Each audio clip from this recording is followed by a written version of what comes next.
Hare Krishna, Krishna Krishna, Hare Hare, Hare Rama, Rama Rama, Hare Hare.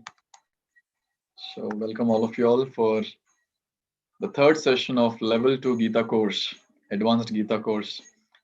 And this is my first class after a break of 1 month.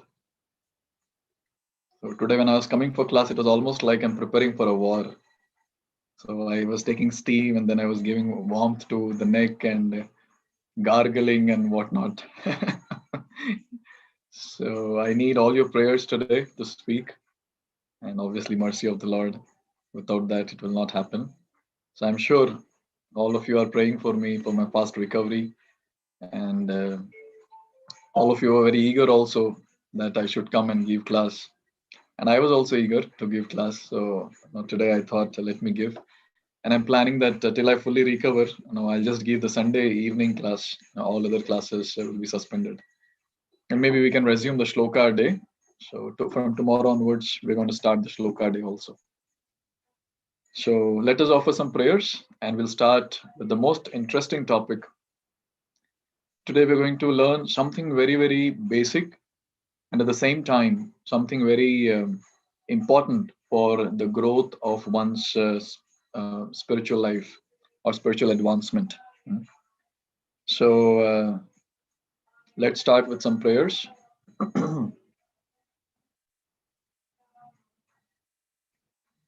I'll not be able to do kirtan, so I'll directly go for prayers.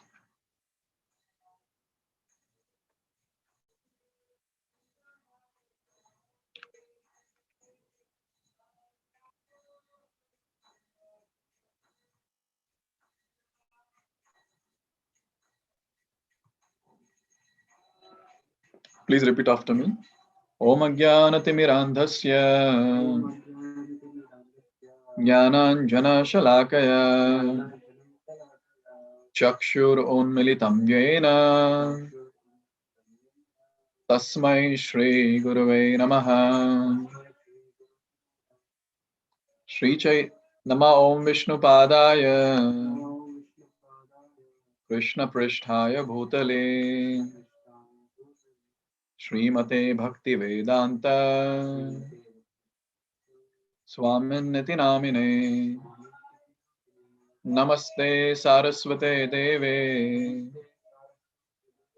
Gauravani Pracharine Nirvishesha Shunyavadi Paschatya Deshatarine Namo Mahavadanyaya Krishna Prema Pradayate Krishnaya Krishna Chaitanya Namine Gauratvishe Namaha He Krishna Karuna Sindho Deenabandho Jagatpate Gopesha Gopika Kanta Radha Kanta Namostute Tapta Kanchana Gaurangi Radhe Vrindavaneshwari Vrishabhanu Sute Devi Pranamami Haripriye Vancha Kalpatarobhyascha Kripa Sindhubhya Evacha Patitanam Pavanebhyo Vaishnavebhyo Namo Namaha Jai Shri Krishna Chaitanya Prabhu Nityananda Shri Advaita Gadadhar Shrivas Adi Gaura Bhakta Brinda Hare Krishna Krishna Krishna Hare Hare Hare Rama Rama Rama Hare Hare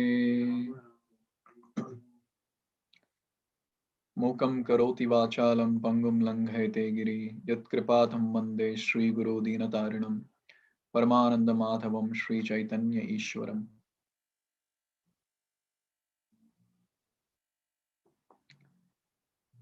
So we're discussing Bhagavad Gita, and you all are very fortunate to be a part of the Advanced Gita course. And today's topic is very interesting: rituals, the purpose behind them.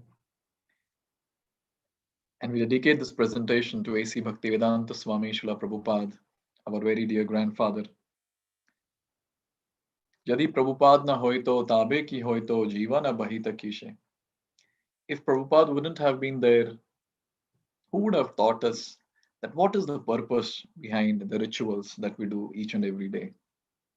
When we ask our parents, they say that no, I have learned from my mother, she learned from her mother. And this is coming in parampara, so we have to just follow. But then we scientific minded people or we educated people, it's very difficult for us to accept just like that. We want to understand the purpose behind. And you know what? Only when we understand the purpose behind what we are doing, the topic is why we do what we do. If we just understand these two questions, get the answers for these two questions, automatically our mood to do that particular ritual will enhance and will advance in bhakti. There are so many people around the world, especially just talking about India, so many people are there. Everyone is nicely doing rituals. So many rituals, anywhere you go, you'll find so many rituals happening. Sometimes people say that, no, in my family tradition, we don't do this ritual. And then, some other ritual they see, and maybe they'll accept that ritual, this ritual.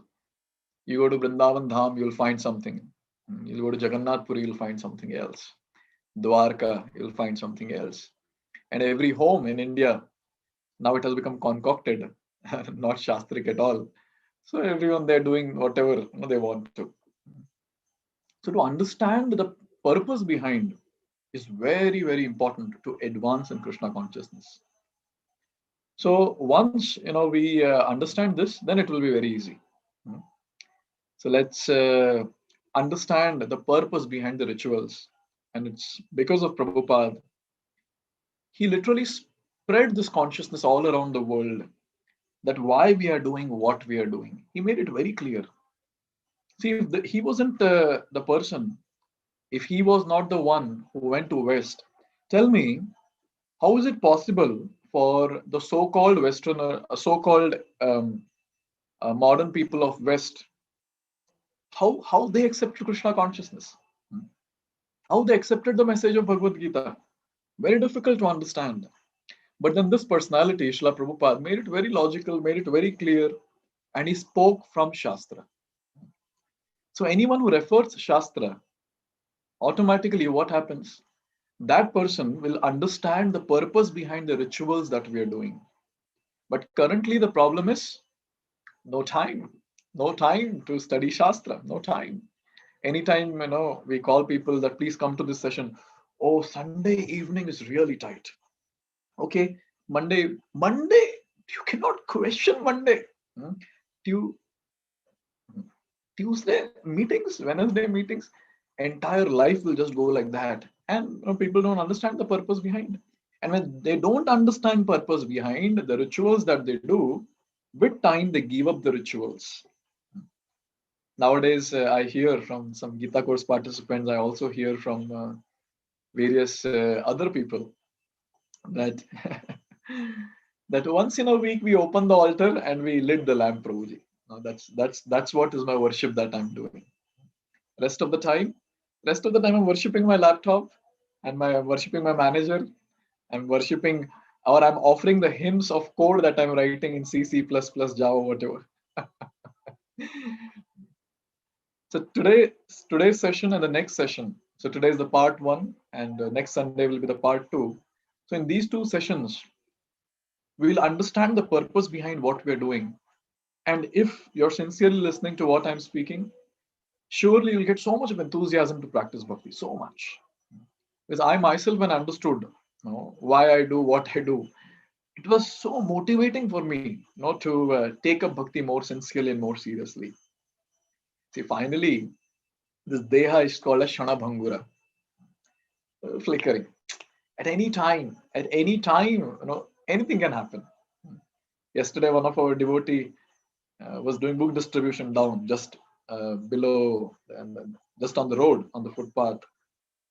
And one of our other devotee, he was crossing the road. Suddenly, a drunkard was driving or riding the bike, great speed. He just hit that devotee. But fortunately, that devotee was always immersed in bhakti, so he was not affected much. But when the bike hit him, he literally fell, at a great distance. So when I heard this, from the devotee who was doing the book distribution, I was just thinking that even if we are alert in this world, we can never say that what will happen to us at any moment. So at least whatever time we are investing in doing various rituals or doing anything for that matter, why don't we do it with full enthusiasm, full spirit, full inspiration, and doing it for the pleasure of Krishna? And how will that happen? When we understand the purpose behind. So let me take you to today's topic. Today we're going to discuss the prerequisite basically to understand the various rituals. So the details of various rituals we'll be discussing in the next part. And today we're going to discuss a very, very important topic about our constitutional position. Who are we? Now we know we are spirit soul. I'm not going to speak about that at all. You people can give class for 1 hour and 2 hours, whatever. So you people can give class. I'm not going to speak about that. But now, since it's an advanced course, we'll go to another level to understand who are we. So let me share the screen. Yes. So this is the agenda. We'll try to understand what is bhakti. This is a very important definition. Yes. So before I go to this definition, I want to ask you all one question. It's a poll. How many of us worship God out of fear, thinking if I don't worship, if I don't have an altar here in my house, if I don't show agarbatti to the Lord, maybe some mishap will happen in my house. Maybe my monetary status might come down. Maybe someone might die. How many of us feel this? And here is the poll I'm launching. Just two options: I do and I don't. So answer very religiously.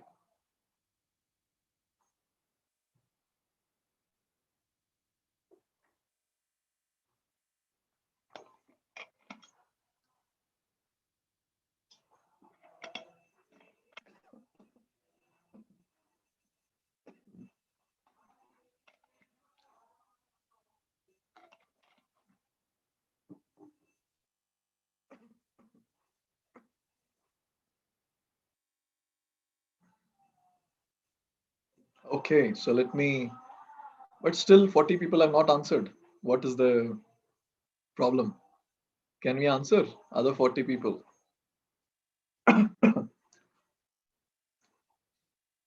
You people are really clever. When I was not there, I was seeing the attendance to be 140, 130, and today it's at least 170 plus.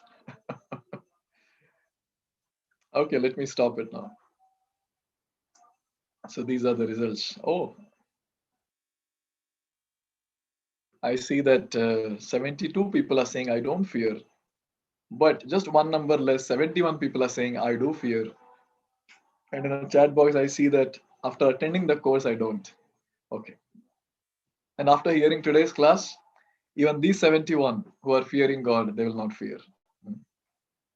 So, yes, this is what is taught to all of us right from childhood. I remember my grandmother telling me that pray to the Lord, or else, He will take away your eyesight. And it was really fearful. If there is no eyes, already when thought problem is there, so much of problem. Again, eyes are not there. What will happen? And then another time, my who was that? So one of my relative. So he was telling, or she was telling that you should do this particular puja to Lord Shiva, because this particular thing is not good in your Rashi or whatever. They were recommending do this, do that, or else this will happen, and things like that. So normally, right from childhood, we have been brought up like that. In Indian culture, this is very normal. We have been brought up like this, saying, no, if you don't do, this will happen. And since we are very much attached to the material comforts of life, it becomes very easy for us to accept whatever they say and do it with fear. Hmm. But today, we'll try to understand the actual definition of bhakti. What is this definition of bhakti? Hmm. And who is Krishna? Let's try to understand a deeper meaning and a deeper aspect of our relationship with Krishna. A very important shloka from Bhagavad Gita. This shloka Prabhupada quotes as the peace formula, 5th chapter, 29th shloka. Please repeat after me. Bhoktaram yajna tapasam sarvaloka maheshwaram suradam sarvabhutanam Nyatva mam shantim rachati. So here, now this particular shloka says, if we just understand this one particular shloka, what will happen? If we just understand this shloka, we'll become peaceful, we'll become happy. Now, what is the mystery of this shloka? Let's try to understand. Here it says, Bhoktaram yajna tapasam. So here Krishna is telling Arjuna, Bhoktaram yajna tapasam. So who is the enjoyer of all the sacrifices, of all the austerities, of all the penances, of everything that is there in this world? I. Krishna is saying, I am the enjoyer. First point. Second, he says, Sarva Loka Maheshwaram. Ishwara means controller. So we all are chutku chutku Ishwaras. Now we also control, right? We control some family members in the house, or we think that we're controlling some family members in the house, and we think that we are controlling some people in the office, and so on and so forth. So we are also chutku controllers. And there are Devi Devtas who are above us, who are controlling us. It is said that a Devta called Nimi, he sits on the eyelid and he blinks the eyelids. So even the blinking of eyelids are controlled. Can you imagine to what great detail the demigods are taking care of us? Our bowel system is controlled by another demigod. And our entire body, different parts, different demigods are controlling. So they are Ishwaras, they are also Ishwaras, they're controllers. And then above the demigods, we have the Supreme Personality of God, Sri Krishna, who controls even them. Krishna controls everyone, all the living entities, and he controls all the Devi Devtas, all 33 crore Devi Devtas. So he's called as Maheshwara, Sarva Loka Maheshwara, not one Loka, two Loka, three Loka, not one planet, two planet, three planet, Sarva Loka. All the planetary systems, not just this planetary systems, all the planetary systems of all the universes. He is the controller, Maheshwara. Now, when we hear about this, my God, this is like such a what to say, fearful picture of Lord Sri Krishna. I am the enjoyer. I am the controller. It's almost like a boss, sitting in his cabin and then like ordering and things like that. But then the next line makes it very clear. Suhrudam sarva bhutanam. Look at the statement. Very, very beautiful. Suhrudam sarva bhutanam. Krishna says, I am well-wishing friend of each and every living entity. Now, this particular statement takes over the first two statements. Bhoktaram Migatapasam, okay. Sarvalokam Maheshwaram, okay. But Surudam Sarva Bhutanam, well-wisher of each and every living entity, oh, that's really high. That's really great. So, this is a topic that we need to understand. Now, when we're worshipping Krishna, what is our mood? This is very, very important. So, when we consider the Supreme Personality of Godhead as a sadistic person who takes pleasure, in giving pains to others, sometimes people ask that, oh Lord, why are you giving me so much of pain? When I was going through this throat problem, so devotees were asking, Prabhuji, why Lord Krishna is giving you so much of problem? I said, Lord has many other things to do than giving me problems. So it's my karma I'm going through. What is the problem? It's okay. But then this is a question that people ask, and then they'll always be, I'm doing everything proper, but why is Lord giving me pain? But when it comes to Gita course participants, this question is not valid, isn't it? We know now why we are going through pain. It's my karma. It's my karma, and I have to happily accept whatever is coming. Pain or happiness, whatever it is. I have done it, and I will accept it. Hmm. So when we try to understand this, that Lord is not a sadistic person. He is the most loving, the greatest well-wisher of all of us. Let me speak a bit on this topic because it's a very, very important topic so that we understand whom we are worshipping. We call so many people around us as well-wishers, isn't it? So we have our, the ones who are married, the spouse is a well-wisher, kids are well-wishers, the relatives are well-wishers, and so many others. We call them as well-wishers. So when we are calling them as well-wishers, how long will they be well-wishers of all of us? How long? Hmm. Say spouse. How long she or he will be there with us as a well-wisher? How long the relatives will be our well-wishers? How long the kids will be our well-wishers? Chalo, we assume that they are very nice, very pious, very good by heart, and they really want to take care of us till our last breath. So, so is this the answer? Till our last breath, they will be our well-wishers. Hmm? If you remember this shloka which I had quoted, धनानि भौमौ पशुवश्च गोष्ठे भार्या गृहद्वारि जनश्मशाने देहचिताय परलोकमार्गे गच्छन्ति जीवा. It says, no, the jiva goes alone. I'm not remembering the last line. So it says that whatever dhana we have, whatever we think that money is our well-wisher, that will be there for some time. Dhanani bhumau. And when we leave the body, it will remain in bank only. And maybe someone else will use it. Pashuvascha goshte. The vehicles that we use for traveling, that will remain wherever in the garage or wherever in the parking lot. And bharya grihadwari, the one who is very, very close to a person, that is wife, what will happen? So wife will, she cannot go beyond the door of the house. This is the Vedic culture. Janas smashane, all the relatives, max where they can come to the smashana, samshan ghat, to the crematorium. And this body, we take care of this body so nicely. Oh, this body is my well-wisher, and things like that. But then, how long this body will be there? Deha chitaya, till the body is burnt. And after that, what? Hmm? That personality, as spirit soul, he has to travel alone, and he has to go to another body. Tatha dehantara prapte dhiras tatra namoyati. Second chapter, 13th verse, Bhagavad Gita. Krishna is very clear. Hmm? Now, when the soul is going from one body to another, where is the question of wife? What happened to her?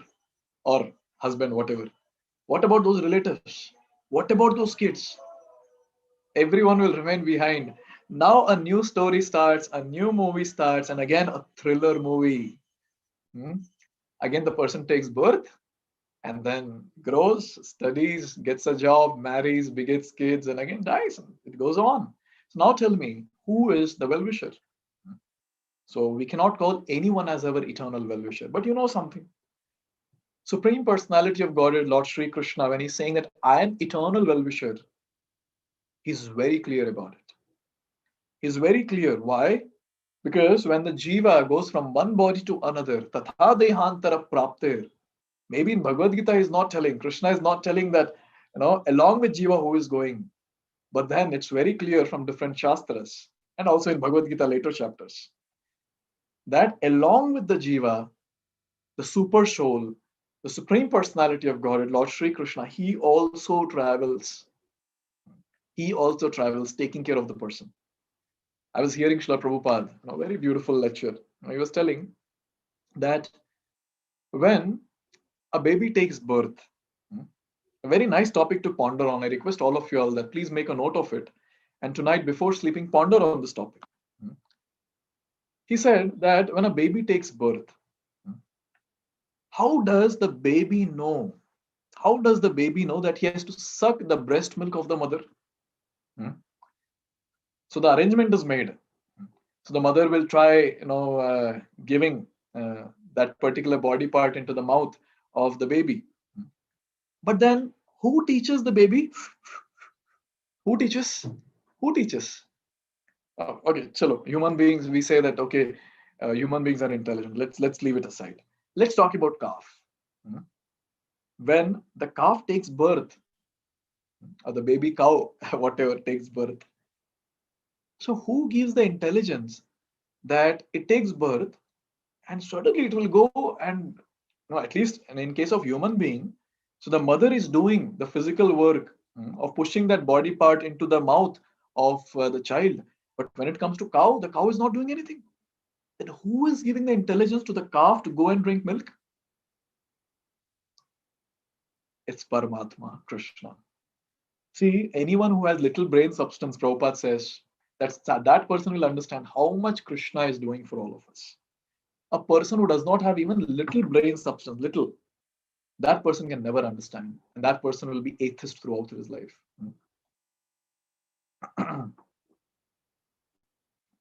So, this point we have to understand that yes, Krishna is there, and what service he's doing? He's giving us intelligence. Man, you have to suck milk like this. He's giving us intelligence. You calf, you have to suck milk like this. Go to this place, go to the udder, and then put your mouth and start sucking the milk. Not just this. For us, how much Krishna is doing, every single lifetime. How many desires we have every single lifetime? Can I have some uh, uh, comments in the chat box? How many desires we have in each lifetime? 10, 20, 30, 100, 1,000, 10,000, 1 lakh. Oh, chat box is not open.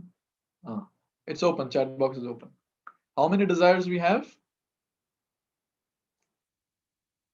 Hey, everyone is saying countless, infinite, many, uncountable, unlimited, infinite. My God, unlimited desires we have. So one lifetime, unlimited desire. Now, can you imagine? So many lifetimes we have got, and each lifetime we have got unlimited desires. And you know what? Hear this carefully, everyone. You know what? Each and every desire of the Lord, each and every desire of the Jiva is remembered by the Supreme Personality of Godhead. Can you imagine this? One devotee was asking, Prabhuji, if Krishna remembers the desires of mine, that itself will be so great, it will be infinite. And like that, there are uncountable, unlimited living entities and unlimited desires of each and every living entity. Krishna's head doesn't burst. So is Krishna. So is Krishna. Hmm. This is a very, very important point to meditate on. That how much Lord remembers. And then what he does, remembering our desires. Next life we have forgotten. Like for example, last life we don't know what we desired. Now this life, when we have taken birth, so we have forgotten those desires. But we have desired so many desires were there. But now in this life, who is actually reminding us that you had this desire? Fulfill it. Suddenly, have you noticed? Suddenly some desire will come. Suddenly, out of nowhere, no, I want this. Suddenly the kids will have some desire, some weird desire sometimes. Where are these desires coming from? The Supreme Personality of Godhead, our very dear, the most loving, eternal well-wisher, Lord Sri Krishna, who travels with us from one body to another, to another, to another, infinite times, from millions of lifetimes. He tells, hey Jiva, you have this desire. Oh, sorry, I cannot whisper. Doctor has told me not to whisper. Hey Jiva, you have got this desire. Fulfill this desire. And you know what? Even if that living entity does not know how to fulfill the desire, Krishna gives the intelligence. Krishna says that, Krishna will tell that do this particular thing. After this, you do this. After this, you do this. He gives the intelligence to the person to understand what next. My God. If we just understand this much, just this much, that how much Krishna is doing for all of us, it's enough to understand that he is our eternal well-wishing friend. Even Krishna is telling something in Bhagavad Gita, he's not making just a statement like that.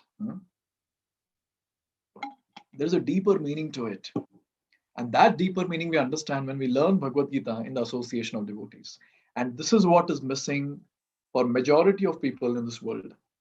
They want to read it by themselves, or they want to just find out the meanings by themselves, but they don't want to understand the crux of it. So here, when we say Krishna is our eternal well-wishing friend, it's very clear, very clear. Now, another question that I have. Okay, Krishna is our eternal well-wishing friend. So when he's our eternal well-wishing friend, so sometimes we might do some mistake. It might happen. Sometimes we might do some mistake. Maybe that particular day we are not well, so we'll not be able to do some ritual. Or we might not be able to give something to Krishna, whatever. Yes. So is it that Krishna will kill us? Is it that Krishna will take all the wealth that we have? Is it that someone will fall ill in our house? This all Devi Devtas do. Devi Devtas are like that. I'm sorry, but this is what is the fact. Devi Devtas are very clear. You have to do this much, I'll give you. Accordingly, I'll give you. If you don't do, you're gone. But a devotee of Krishna, since he surrendered to Krishna, Krishna takes care of him. And then Devi Devtas don't touch that person. In fact, Devi Devtas pay obeisances to that devotee. That is very, very clear. Yes. So in this way, we understand that when it comes to Lord Sri Krishna, even if we commit some mistake,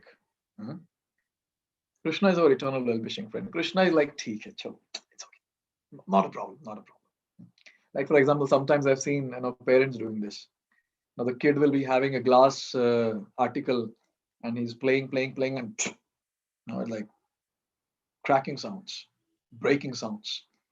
And the kid is fearful, is like, I didn't do anything. And the parent is like, no problem, it's okay. It's okay. No problem. Play with that, play with the another one. Don't go there, the glass pieces. I'll remove that for you. If mortal beings of this world have so much of love for their mortal child, just imagine our relationship with Krishna. Our relationship with Krishna is eternal. Eternal. We are his parts and parcels. And it's not that he is our father for this lifetime or maybe previous lifetime or next lifetime. Eternal. Let me make it very clear. Eternal. Then why will Krishna punish anyone? Why? But yes, when Krishna has given us this material world, to live and to enjoy Madi, to enjoy, Krishna has also given some rules so that we don't fall sick spiritually. I repeat, Krishna has given us some things to follow so that we don't fall sick spiritually and we don't commit sinful activities. So Krishna has made those rules and he has just given. And people by themselves commit, all these sinful activities and they suffer. And the suffering also, why Krishna is giving or why the suffering is so important. The suffering is important because whatever sinful activities we have done, those sinful activities are nullified. So it was Narasimha Chaturdashi, I think some 3-4 years back or something. So one of my friend, a devotee friend, he broke his hand and it was fractured. So one senior devotee was telling to him that you're so fortunate. On this auspicious day of Narasimha Chaturdashi, Lord has removed so much of your bad reactions of past lives. This is what is the fact. Can you imagine? Even if something bad happens to us, it is the plan of the Lord by which he's trying to purify us from our sinful activities so that we don't go to hell. Because in hellish planets, there are lots and lots of sufferings. But then, living entities are so crazy, especially human beings. They commit so many sinful activities that Krishna is forced to send them to hell. Again, in the hellish planet also, it's not that Krishna wants to see people suffer. He's sending them to the hellish planet only one reason, again, same thing. So that the sinful activities which they have done, all those reactions will get nullified. And my child, again, he'll come back to this earthly planet and start practicing bhakti and come back to me. Because bhakti cannot be practiced by, because of if we have sin. I forgot that shloka. Tesham antagatam papam ha. Tesham antagatam papam jananam punya karmanam. Te dvanda moha nirmukto bhajante mam dridavataha.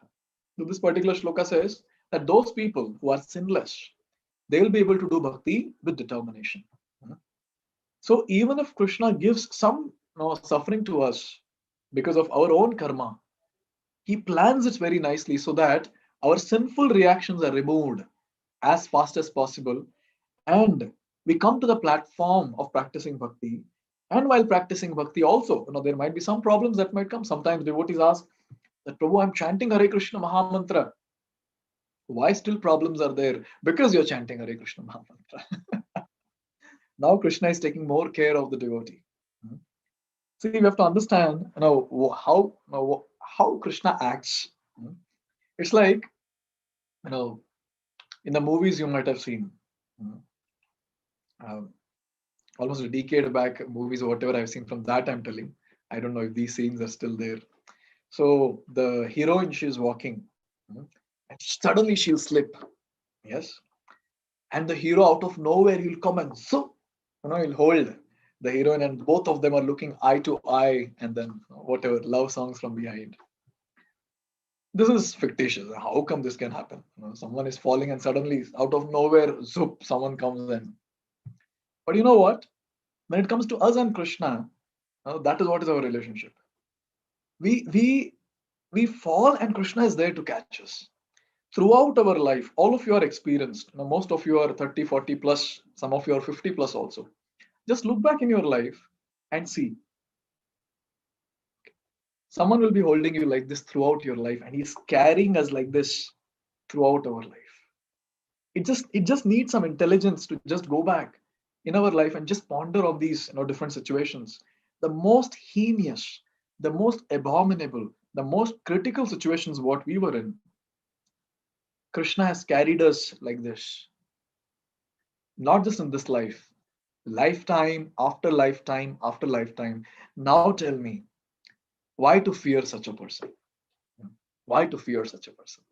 He's an eternal well-wishing friend. He's the most lovable person. How can we ever think that this person will kill me or do this and do that if I do this mistake? How many mistakes we have done? If suppose Krishna was supposed to give us punishment for the mistakes that we're doing, then every moment we should have suffered like anything. Every moment. I'm not saying 1 day, 2 day, or few years. Every moment. Every moment.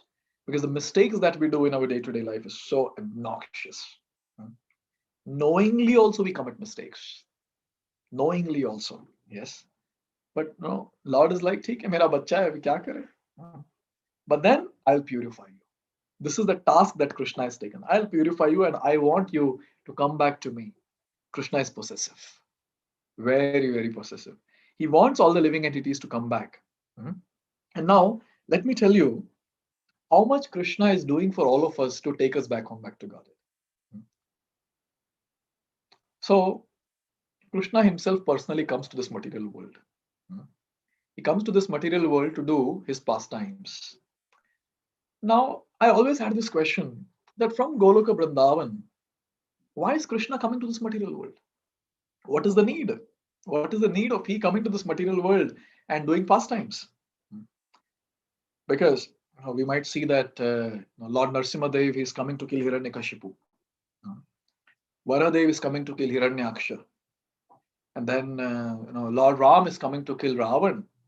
And Lord Krishna himself, the Supreme Personality of Godhead, he kills Kansa. He is killing Jarasandha. He is killing so many other demons.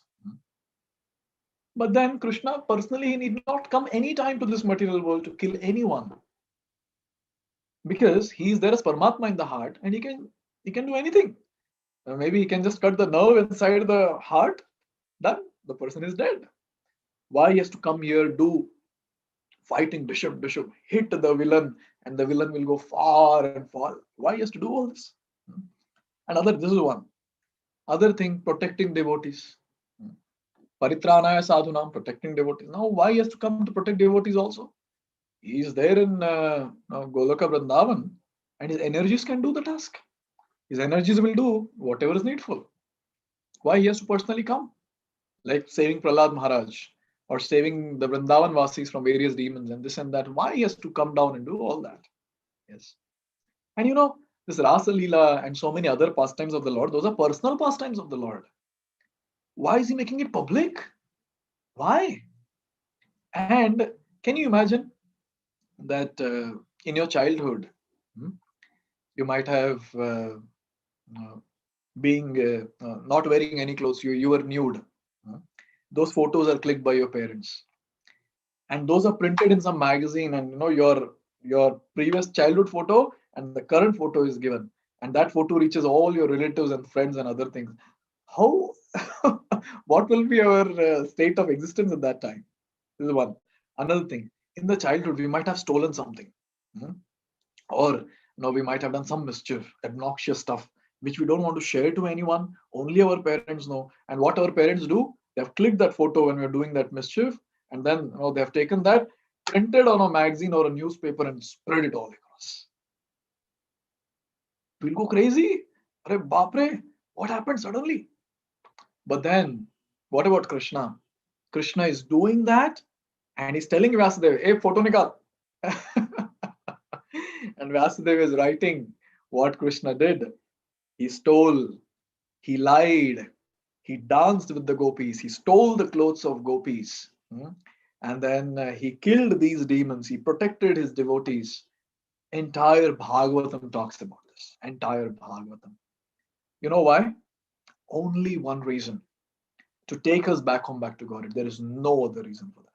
Because Krishna knows very well that these living entities, these Baddha Jivas, if they don't discuss about me, they will not get purified. Correct? Because Krishna's activities are all pure.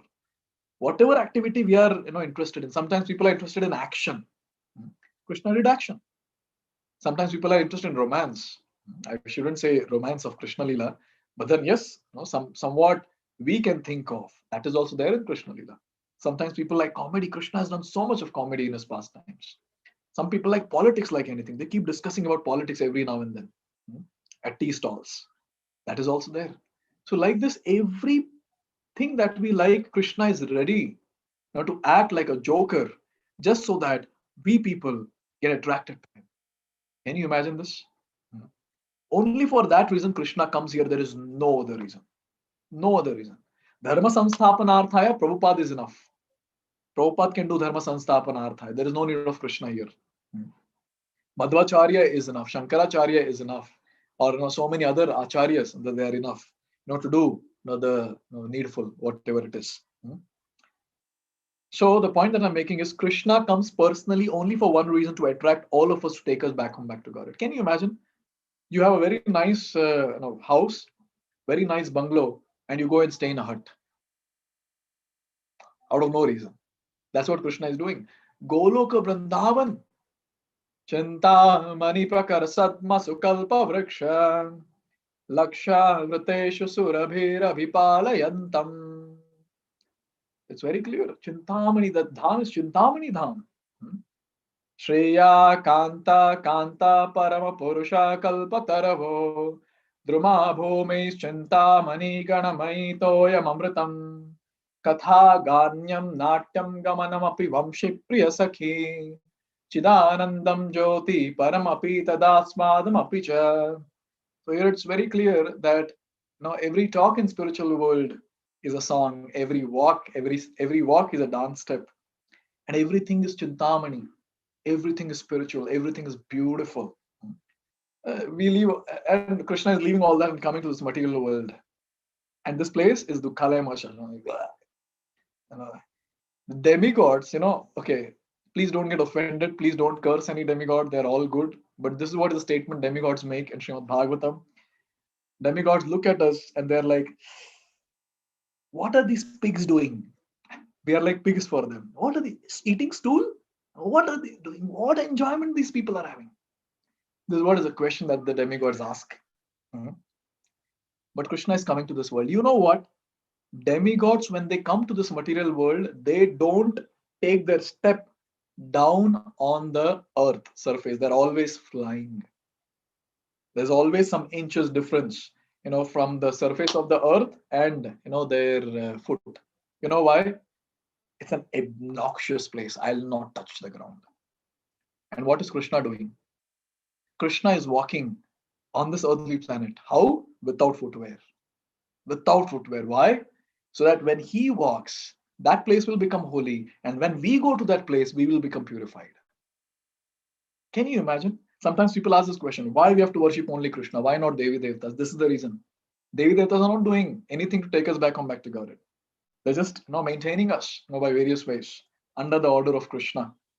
But when it comes to Krishna, he's doing everything possible to take us back to Godhead. But what to do? We are Baddha Jivas, we are fallen, we are unintelligent, we are foolish. We don't understand what Krishna is doing for all of us. Then we have this question, why should I worship only Krishna? This is one. Krishna comes personally to take us back to Godhead. And when he comes personally, he has done all these pastimes. Now, people don't have time. People don't have time to read that, to go to holy places like Vrindavan, Mayapur, Jagannath Puri, etc. So at that time, Krishna is like, what to do? Krishna is having a meeting in Goloka Vrindavan. I was like, what to do? I personally went, this is not working.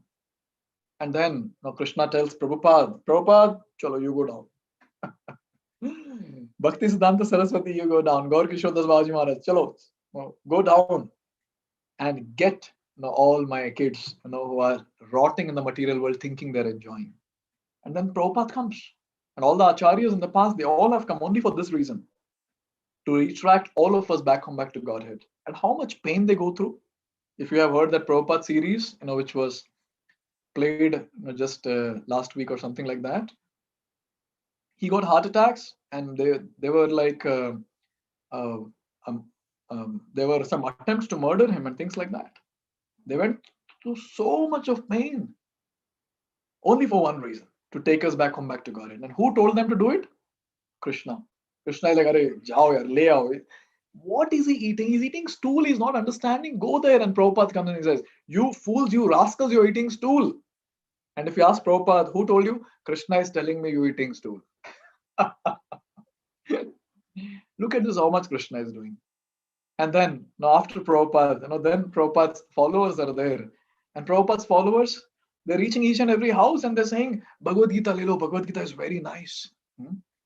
Very, very great, educated people. The directors and MDs of the companies, they're on the road distributing Bhagavad Gita. I mean, our devotees, they're distributing Bhagavad Gita. And sometimes people come and ask them, how much profit you get? Huh? And our devotees are like, Arey, bhai, my package, I won't tell you my package, but then I cannot, because I'm a devotee. I cannot tell you that, how great I am or whatever. So they don't. Such big people, they just hear, whatever blasphemy is happening, whatever chastisement is happening to them. Yes. Can you imagine how much Krishna is doing? He comes personally. He sends his own personal associates. He sends the followers of the personal associates. Go and get my people. This is what Krishna is doing for all of us. He's our eternal well-wishing friend. If he was not the eternal well-wishing friend, why would he do all these things? Why? Not possible at all, right? So this is the topic that we have to understand very, very clearly, that how much Krishna is doing for all of us. Krishna gave Bhagavad Gita. No Devi Devta has given Bhagavad Gita. Yes. Still people have this question. No. How can I give up the worship of Devi Devtas and just worship Krishna? You continue. But then at least have the understanding that what Krishna is doing. Yes. If I don't worship, this Devi Devta, this thing I'll not get. Okay. No, if Krishna desires, Krishna can give anything and everything.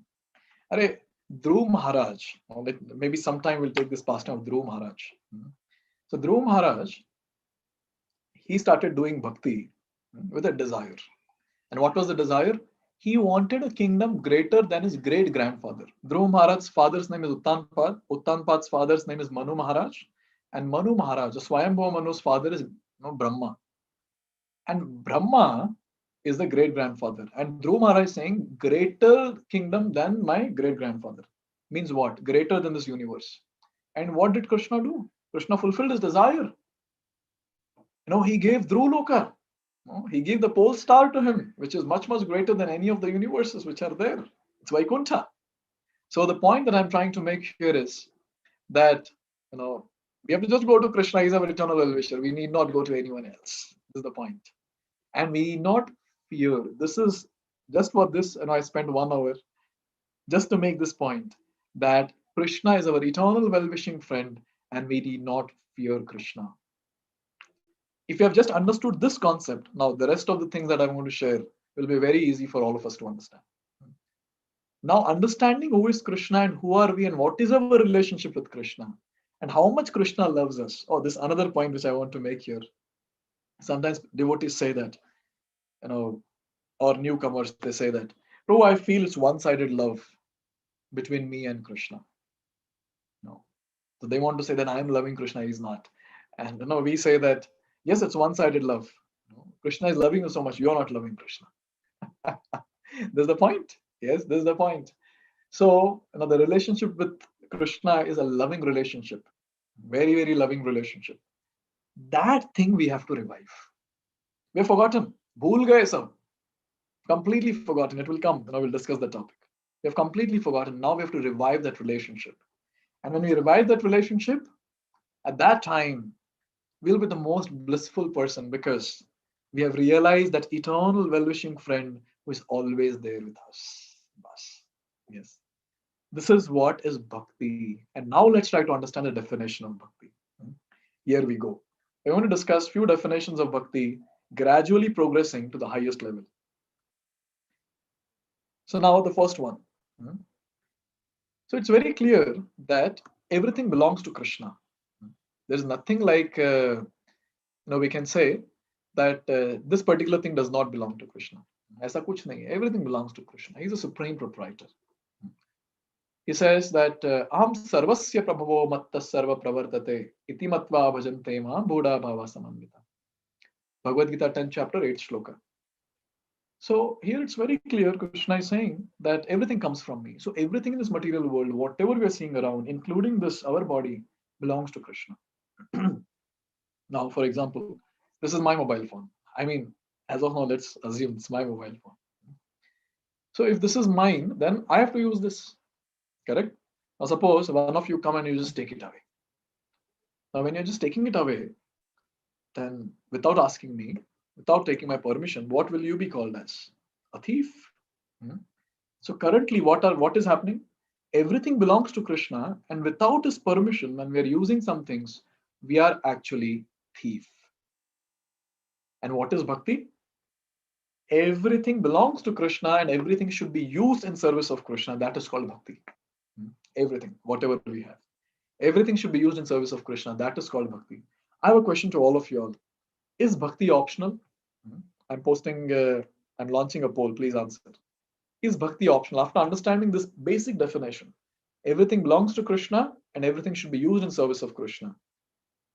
So, is it optional? Yes, please answer the question. It's optional. ठीक है, करना चाहिए तो करेंगे, नहीं तो नहीं. What is the problem? Now, why to do bhakti?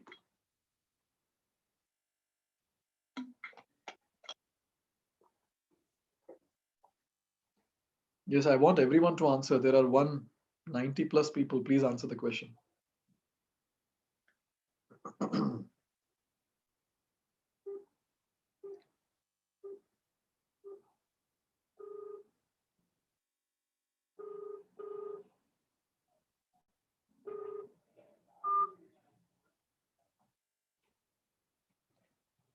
Okay. So everything is saying that everyone is saying, no, it's mandatory. Or everyone believes that it's mandatory. Yes, it is. It is mandatory. It's not optional. Why? Because everything belongs to Krishna and everything should be used in his service. If this is bhakti, then it has to be used. No, it has to be done by everyone. It's not like, nahi, hamare sampradaya mein ye nahi hai. In our family traditions, we don't follow this or whatever. No, there is no question of family tradition. There is no question of this or that. It's all about This personality, Lord Sri Krishna, he is the owner of everything, and everything should be used in his service. That is bhakti. This is bhakti. Yes, this is the basic definition that is given very, very clearly. And the next thing which I would like to take you all to is a very important topic about bhakti again, but an evolved definition of bhakti. A very nice shloka from Chaitanya Chaitamrit. Sarvopadi vinirmuktam tatparatvena nirmalam rishikena rishikesha sevanam bhakti ruchyate. So here it is said that what is bhakti? Very clearly it is given what is bhakti. Let's try to discuss this very, very amazing point. Anyone who wants to understand more about bhakti. So again, for those people who fear God, I have this question. Why do we fear God? Why are we not able to naturally serve God? Why? First. Second, who fears normally? Like suppose your child is fearing you. So when does the child fear? What is the problem? So the child will fear only when some mistake is done. Yes. So if we are fearing, then it means we have done some mistake or we're doing some mistake. And what is that mistake? Let's try to understand. And why are we not able to naturally serve the Lord? Let's try to understand that also. So currently our situation is our identity is not clear to us. We have false designations. I'm a man, I'm a woman, I'm an Indian, I'm an American, I'm a rich man, I'm a CEO of this company, I'm a manager of this particular department, or BO, whatever. Yes, I'm an engineer, I'm a doctor, and so on and so forth. So all this are false designations because this is related to this body, and this body is temporary. So when we accept this temporary body to be ourselves, what happens? We are in illusion. Yes, I'm this body. And because of this, there are lots of problems. Because this is not our eternal constitutional position. We try to act as masters when we accept this body as ourselves.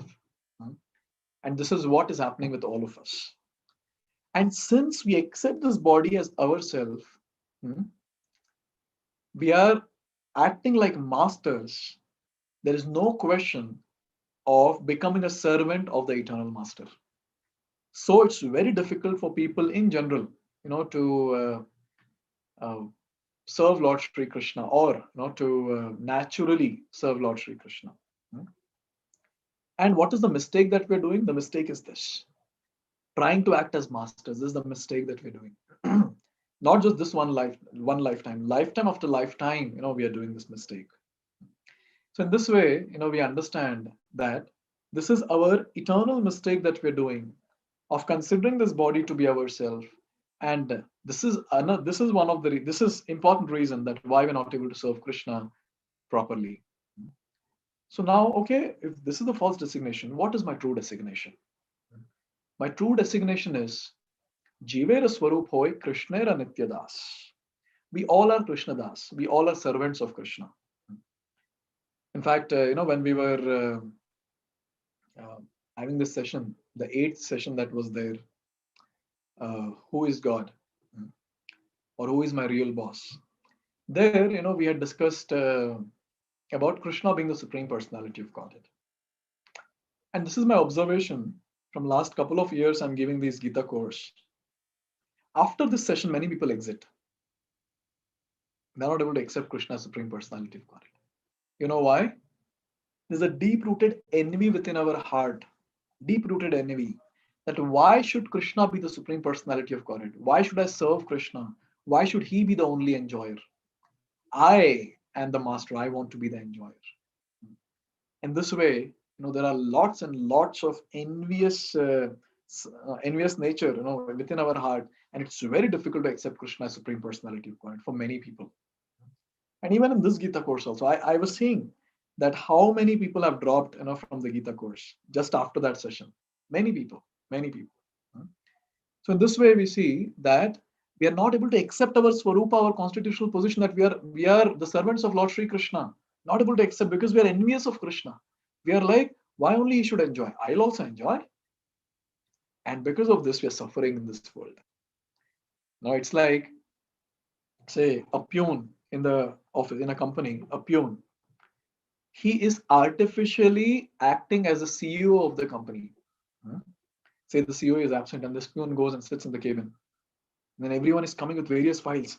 No, what about this? What about that? No, we have to do this meeting, that meeting. The peon is not understanding. What's wrong? Yes, he's miserable. But he was thinking that, oh, I'll be more happy there in that cabin. We are thinking we'll be happy becoming Krishna, but that is not the case. How much Krishna is doing, what we will be able to do? We cannot do anything. We are chutku, very, very tiny, very, very tiny. So in this way, there's a deep-rooted envy. There's a deep-rooted envy in all of us, in all of us. And because of that, we're not able to accept ourselves as Krishna Das, as servant of Krishna. And that is our original constitutional position. And since we're not able to accept that, what is happening? We are not able to naturally serve Krishna. And second, we're not able to love Krishna. We are fearful of Krishna than loving Krishna. Yes. But then, when we start practicing bhakti, even when we have that envy, when we start practicing bhakti, two things happen. This shloka very clearly says. What are the two things? Sarvopadi vinirmuktam tatparatvena nirmalam. First, sarvopadi vinirmuktam. We give up the false designation. What man, woman, and Indian, Pakistani, or whatever. All the designations are given up. And the person comes to the platform of spirit soul. He says, no, I'm Krishna Das. I'm Krishna Das. Sarvopadi vinirmuktam. Tat paratvena nirmalam rishikena rishikesha. So what happens? The second thing that happens is our senses will get purified. Now it's very contaminated. Our senses are very contaminated. So our senses will become purified. And when our senses will become purified, actually we will start doing pure bhakti. As of now, our bhakti is contaminated also. Like for example, when we are offering food to Krishna, say we have made sweet rice. So currently, since our senses are contaminated, it's like we have made a sweet rice, but then the contamination that is there because of our senses, contaminated senses, it's like putting nice garnishing the sweet rice with sand particles. With this contaminated senses, when we serve Krishna, it's like offering sweet rice with sand particles as topping. So, can you imagine when you're offering this, Krishna is accepting. Krishna is still accepting. Krishna is like, I'll remove the sand particles and accept this. Why? Because when we start doing bhakti, when we start practicing bhakti every single day, our senses will get purified. And Krishna is like, I'm ready to take this pain and austerity just to purify you. You offer sweet rice with sand particles, I'm ready to accept. Sometimes in our preparation, sand particles are more, the mud is more than the sweet rice. Sweet rice is less, but Krishna will accept that sweet rice. This is called as Krishna's merciful nature, just to purify us. So when we're practicing bhakti, these two things will happen. First, we'll give up the false designation. Second, is we will get purified, our senses will get purified. And when we start practicing bhakti, now what happens at that time? When we start practicing bhakti, we are doing pure devotional service. Shuddha bhakti, that is called as. So the second definition of bhakti, going to another level, is when we serve Krishna, being in our position, in our designated, our constitutional position, that is called as bhakti. We saw two definitions. One is everything belongs to Krishna, everything should be served or given back to Krishna, offered back to Krishna. Second is this, that being situated in our constitutional position, serving Krishna, that is the second definition. Now, before I go to this third one, I have a question to all of you. I want you to answer in the chat box. Tell me the difference between religion and spirituality. Yes, please post in the chat box. Religion and spirituality.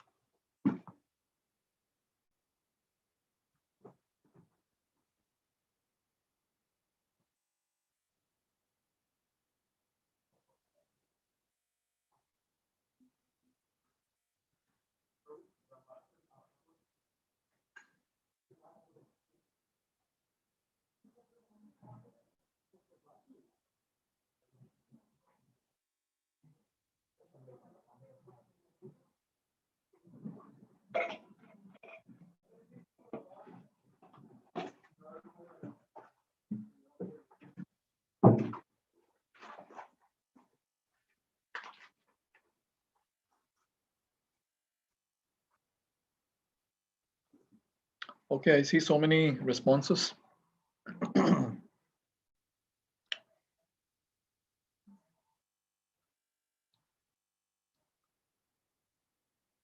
Okay, so religion without love, religion is discriminatory, spirituality is unifying. Okay, religion is by birth.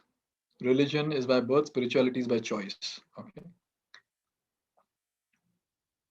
religion is something people follow blindly. Spirituality is above religion. Religion is community based. Religion is outward. Religion is rituals.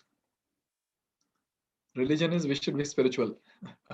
Religion is related to the body. Okay, following the instruction of the Lord is a religion. Religion is a way to show bhakti. Okay, religion is sentiment. Jai. Belief in and worship of God is religion. Religion is bhautika, spiritual is adhyatmika. Oh, okay. So let me display the screen. Let me tell you all what is religion. Hmm. So this is what is a nice topic. There's a nice discussion. So here it's very clear what is religion. Hmm.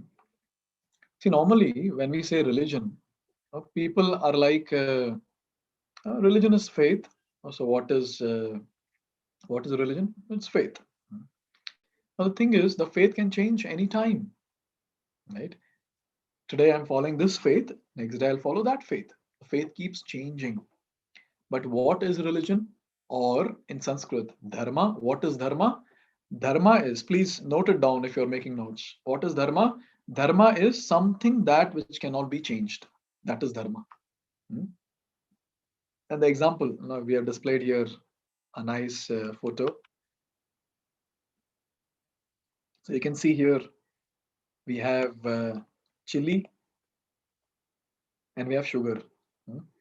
So what is the dharma of the chili? Can someone post in the chat box? What is the dharma of the chili? What is dharma of chili? Spice. Yes. So it has to be spicy. What is the dharma of sugar? Sweet. It has to be sweet. Now suppose the chili starts acting as sweet and the sugar starts acting as spicy. So they are not following that dharma. Hmm? So now the spice of the chili cannot be changed. The sweetness of the sugar cannot be changed, right? Similarly, our constitutional setup, our constitutional position cannot be changed. Hmm. Let's try to understand this deeper now. So, what is our constitutional position? What is our dharma? Our dharma is to be das of Krishna. That cannot be changed. We are servants of Krishna. And that is the reason what happens? We are not satisfied when we are trying to be masters. Hmm. Never. But when we start serving someone selflessly, you will notice when we start physical sessions, when you start serving prasadam, when you start helping people, when you start distributing Bhagavad Gitas, selflessly, you're not getting anything out of it, but still you're doing it. When you're serving someone, we get so much of bliss, so much. Hmm? So this is the point that is made. That what is our eternal constitutional position? We are Krishna Das. That is our dharma. Hmm? Again, another thing. Now, dharmam tu sakshat bhagavat pranitam. There's another definition that is given, that dharma is as told by the Lord. Now let's combine both of them. So the first one, we said serving God, serving Krishna, that is our dharma. And it is said that doing activities as told by the Lord, that is dharma. So let's combine both of this. It says serving Lord as directed or as instructed by the Supreme Personality of Godhead, that is called as dharma. And what is bhakti? Bhakti is like we being in our eternal constitutional position as servants, serving back to Krishna because everything belongs to Krishna, and giving that back to Krishna is bhakti. Now, if you see both of it, it's almost similar. There's not much difference between the two. And it's very clear from Bhagavatam. Savai pumsa paro dharmo yatho bhakti radokshaje aituki apratihata yayatma suprasidati. Only when we serve Krishna, aituki apratihata. Aituki means uninterrupted. hmm, Aituki means unmotivated. Apratihata means uninterrupted. What happens? Yatma suprasidati. The person becomes completely satisfied. So someone might ask this question: why Krishna wants us to do bhakti? Why? No, I don't want to do his bhakti. Okay, don't do. Why Krishna wants us to do bhakti? Only for one reason: so that we become satisfied, so that we become happy. And how can we become happy? Only when we serve Krishna, we can become happy. So now this suprasidati, becoming completely satisfied within, completely happy within, can happen only when we serve the Supreme Personality of God, Lord Sri Krishna. There is no other way. There's no other way. Yes. So if you're searching happiness here and there, all the best with two hands. All the best. Because only by serving Krishna, only by practicing bhakti, one can become completely satisfied. Can you imagine? Here also Krishna is selfless. Kitna selflessness. How much selfless is Krishna? Here also when he's telling that do bhakti, yes, it's only for us so that we become satisfied. When he's saying that patram pushpam phalam toyam yome bhakta prayachati tadham bhaktya uparitam ashnami prayatatmanaha, 9th chapter 26th verse. He's saying offer me a leaf, offer me a fruit, offer me flower, offer me water. It's your creation, you take it. Why should I offer? That was if we have this question to Krishna, why should you pluck, you eat, it's your creation. No, you offer me so that I accept it and purify you. And only when you become purified, only when you come to your constitutional position of being the servant, you can be happy. Oh, my dear child, you're suffering in this world because you're trying to be master. You're suffering badly. This is called as eternal well-wishing friend. This is eternal well-wishing friend. So what is dharma or what is religion? Dharma is serving Krishna as told by Krishna. This is dharma. And our dharma, our constitutional position is servants. We are servants. It is very clear. If we don't serve Krishna, it is said that we will serve people around. If we don't have people around, we'll serve a dog. If we don't have anyone, including a dog, we will serve our mind. But every time we'll keep serving. Please ponder on this topic before sleeping tonight. Ponder on this topic about we being servants. Every now and then we keep serving. Every now and then. There is no time when we are not serving. You might say, no, I'm in my company, I'm a boss. No, you're serving your employees. At home, no, I am the boss. You think so. You think so that you are boss. No one is accepting you as boss. You're serving everyone. So every now and then we keep serving. We keep serving our mind. We keep serving our senses. We are not satisfied doing this lifetime after lifetime also because we are not serving the right person, that is Lord Sri Krishna. And when we start serving the right person, we will become completely satisfied. Completely satisfied. When we say that someone starts practicing spirituality, when someone starts practicing bhakti, the person will become completely satisfied. This is the secret. Maybe in the first session, we cannot tell all these things. It's very difficult. Person will not be able to understand. But this is the essence, or this is the background that how a person will become happy. We come back to our constitutional position. From thinking that I am a master, we come back to our position as a servant. And it is said that in the entire world, the greatest title that the person can have is DAS, Das, servant. Being servant of Krishna is the greatest title that we have. So in ISKCON, after Diksha, we get the title as Das and Dasi. Yes. So in this way, we understand that this is our constitutional position. This is our dharma. Now, what is adhyatma? What is spiritual? Let me share that last few slides for today. I cannot give a long talk, so yes, this is the one. Adhyatma. Hmm. Let's understand what is spirituality. Very, very important topic. Nowadays, anything little weird, people think it's spiritual. I remember it was my first year of engineering, first semester, and it was freshers party, and there were few people who were asked to come and introduce themselves.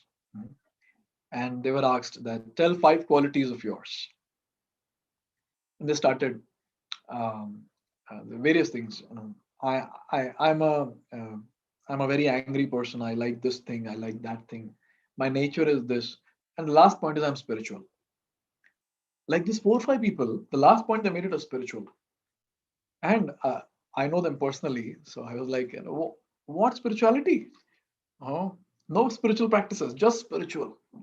In West, when Prabhupada went, spirituality for them was overdose of drugs. That was spirituality for them. Overdose of drugs. So little weird that people call it as spiritual. This is one. Now let's try to understand about spiritual organization. This is a very important topic. I request all of you all to pay attention and understand this topic very clearly. There are many, many so-called spiritual organizations which are coming up. Yes, every now and then, you'll see. And they'll become famous for some time, and some other organization will come that will become famous. Some personalities will come, they'll become famous as spiritual personalities. And whenever we ask people that why you want to practice spirituality, or what are you doing in that particular organization, spiritual, so-called spiritual organization, they are like, I'm getting peace of mind. Now, all my Gita course students, they know this very well. What is mind? Is mind spiritual or material? Can I have some replies in the chat box? Is mind spiritual or material?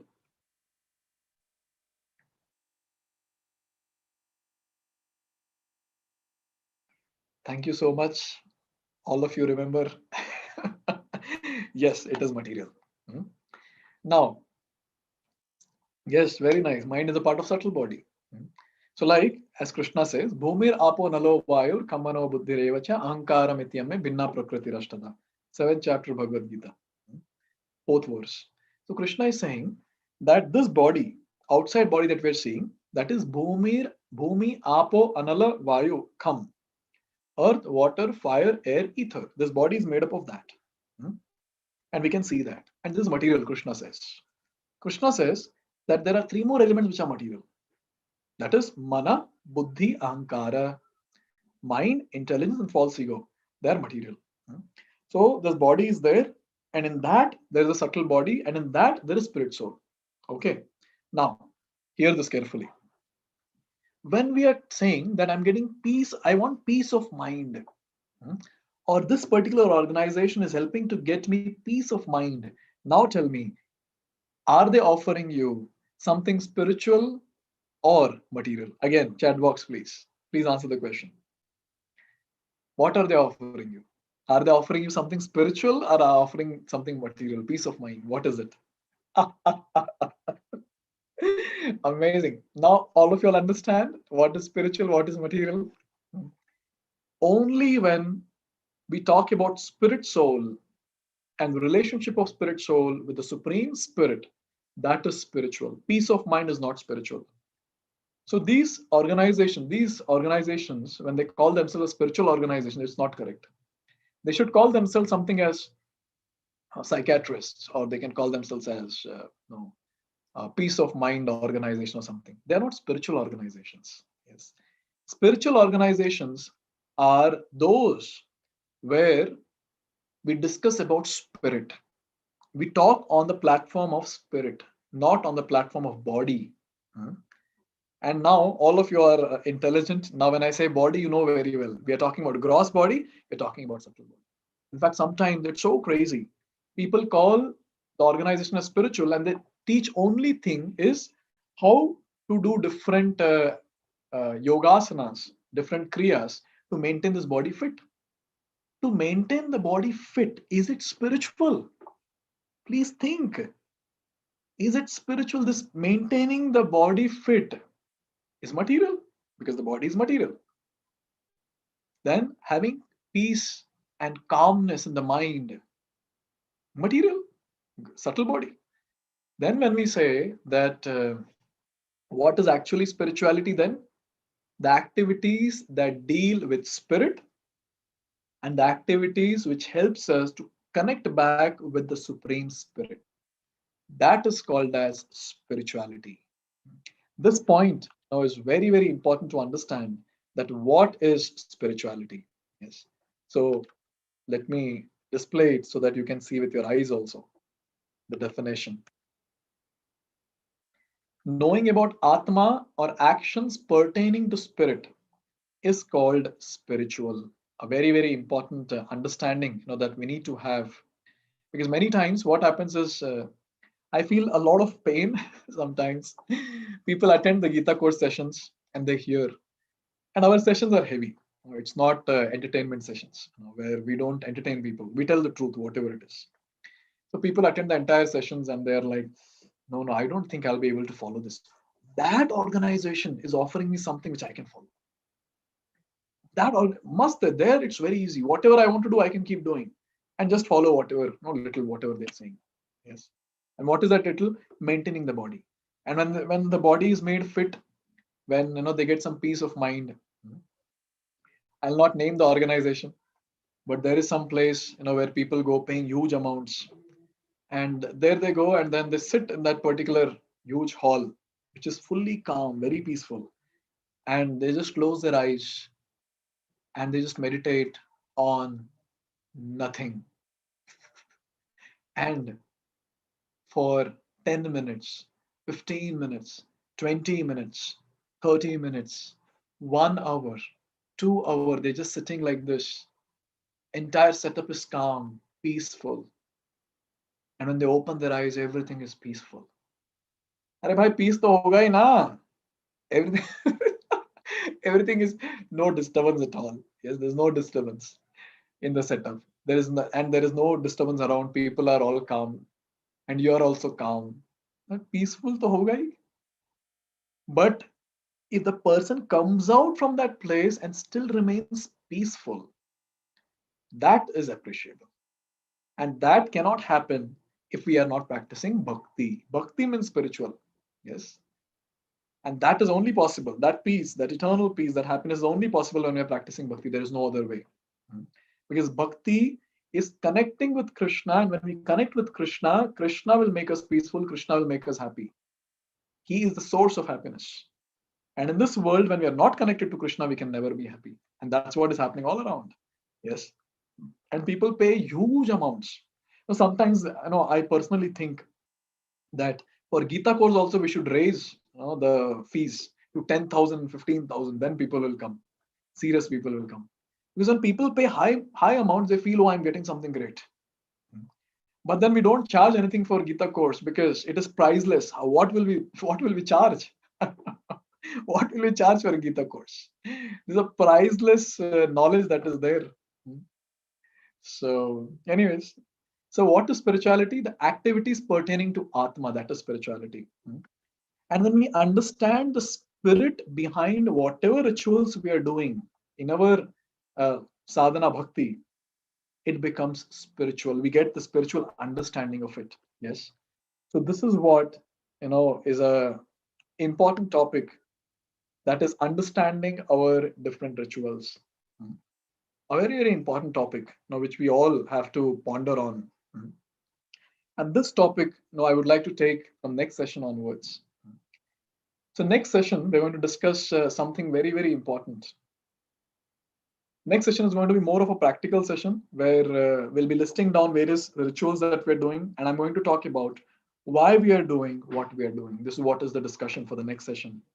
The arti that we are doing, the obeisance that we pay, the bhoga that we offer, the bell that we ring, when we circumambulate the temple, when we do abhishekam, when we are chanting different mantras, Vedic hymns. Why are we doing all these things? So this is the discussion for the next session. And in the next session, I'm also going to teach online how to offer bhoga to Lord Sri Krishna. How to offer bhoga to Krishna. Now this will be the discussion as well in the next session. So before we end, I want to give a practical tip as we have been doing.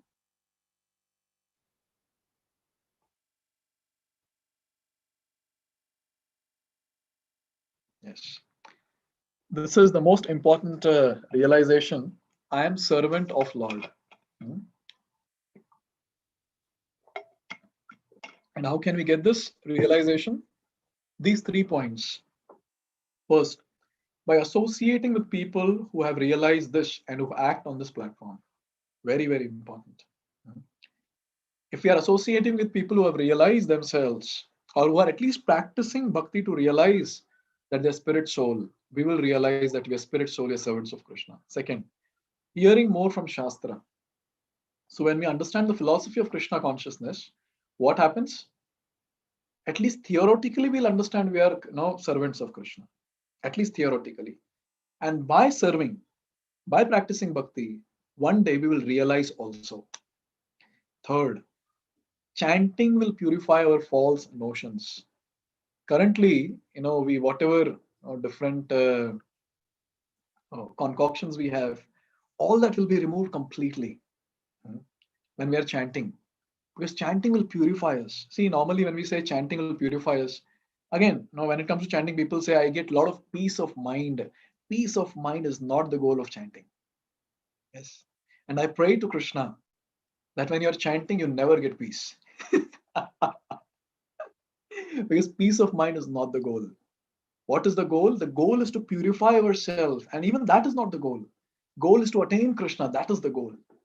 And how will that happen? When we purify ourselves, automatically we'll be able to serve Krishna with love and devotion, and we'll get connected to Krishna.